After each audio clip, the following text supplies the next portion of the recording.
24 तारीख के गाड़ियाँ बंद हैं, अलाक लाया ना कोई गाड़ी आती है, ना कुछ मिलता है। किराए भी आ चुके हैं, सुई गैस का बिल भी, बत्ती का बिल भी, तो हम किधर से दें।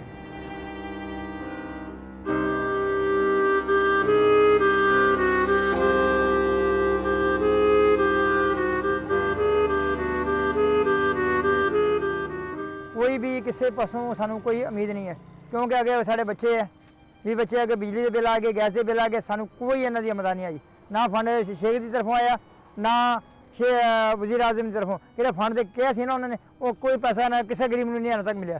सानू भाई कोई तनख्वाह भी नहीं साड़ी है ना। रेलवे वाले असीं आप अपने कोलों 30 छड्ड दे रहे हैं, सानू कोई फायदा नहीं।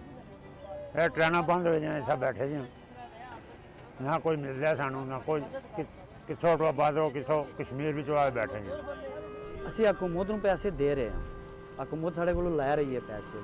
ਇਸ ਮੰਦੇ ਹਾਲ ਵਿੱਚ ਸਾਨੂੰ ਹਕੂਮਤ ਨੇ ਜਿਹੜਾ ਮਦਦ ਕਰਨੀ ਚਾਹੀਦੀ ਹੈ। ਠੀਕ ਹੈ, ਸਾਨੂੰ ਤਾਂ ਸਾਡੇ ਕੋਲ ਮੁਸਾਫਰ ਆਉਂਦੇ ਨੇ, ਅਸੀਂ 100 200 150 ਰੁਪਈਆ ਲੈ ਕੇ ਅਸੀਂ ਸਮਾਨ ਉਹਨਾਂ ਨੂੰ ਲੈ ਕੇ ਬਾਹਰ ਆਉਂਦੇ ਹਾਂ। ਠੀਕ ਹੈ, ਅਗਰ ਟ੍ਰੇਨਾਂ ਹੀ ਬੰਦ ਨੇ ਅਸੀਂ ਕਿੱਧਰ ਜਾਵਾਂਗੇ।